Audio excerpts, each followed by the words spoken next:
All right, so this is week 3, and this week we have some reading to do. If you haven't done so, again, as you see in this first row here in white, please read chapter 2. So please read chapter 2 in your textbook.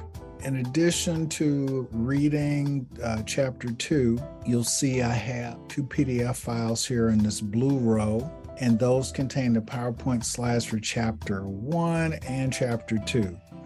You may have already reviewed the PowerPoint slides for chapter 1, but if you haven't done so, please do so. And you also need to review the PowerPoint slides for chapter 2. They're contained in these 2 PDF files respectively. This week, I made 3 videos for you. So this week, I've made 3 videos for you. There's video 04, video 05, and video 06. Video 04 and 05 walk you through the various legal forms in which one can house a business. And it helps you understand what considerations or criteria people take into account when they try to decide what is the optimal legal format for a business or enterprise.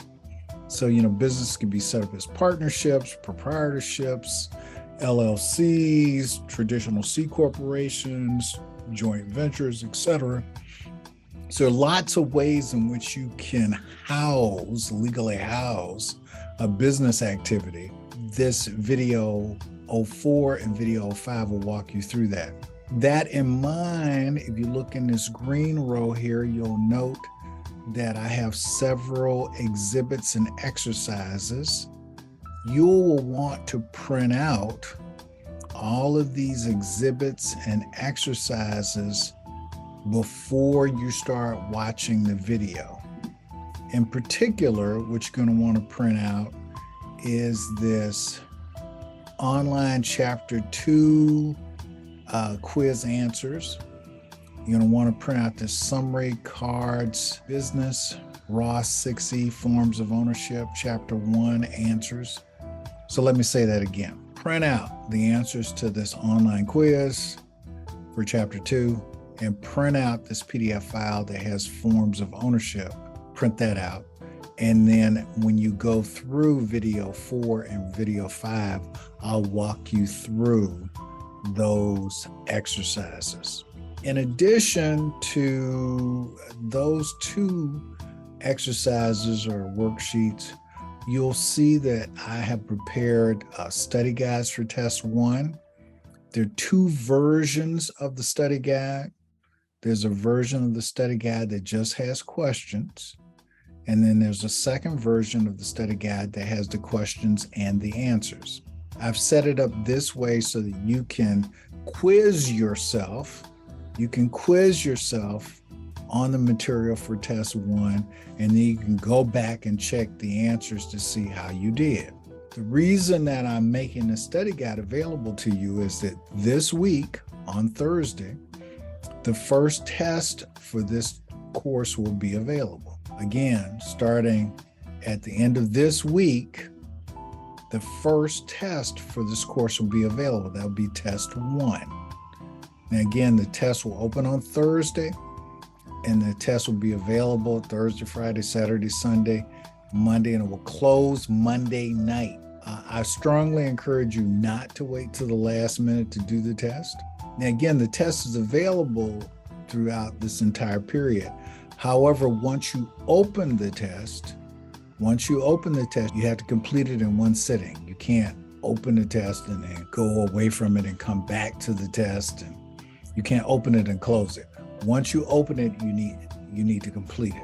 So again, once you open a test, you have 1 attempt to complete the test. Unlike quizzes, where you have 2, with tests, you have 1 attempt.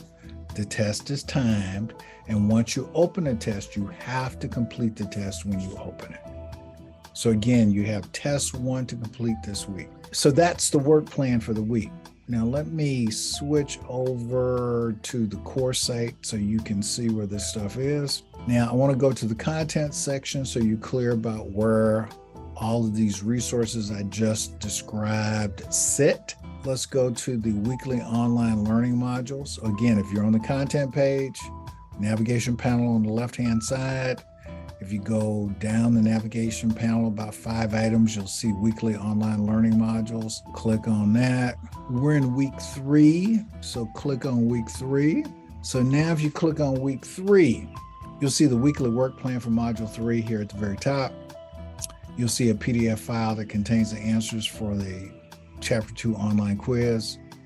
You'll see a PDF file that contains charts that lay out various forms of business ownership. Then you'll see video 04 and video 05, which will walk you through this particular worksheet. In addition, but just in case people haven't gotten their textbook yet, I made a video that provides the highlights of chapter 1. I made a video that provides the highlights of chapter 1. I won't be doing this for every other chapter because you can just read the chapters. I'm doing this just in case someone had trouble getting their textbook in time before test 1. There's a video that runs through the highlights of chapter 1. This is video 6. As I mentioned before, there's a study guide for test 1.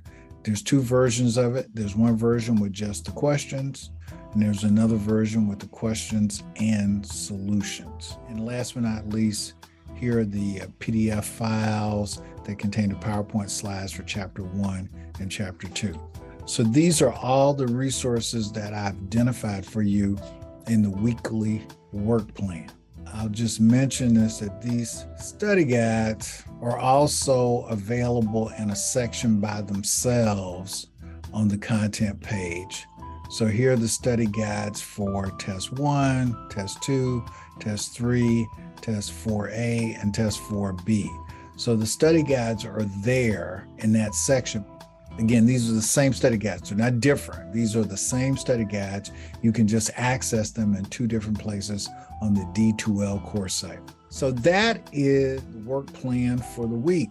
So hopefully you all will get everything done and have happy studying. Now I'm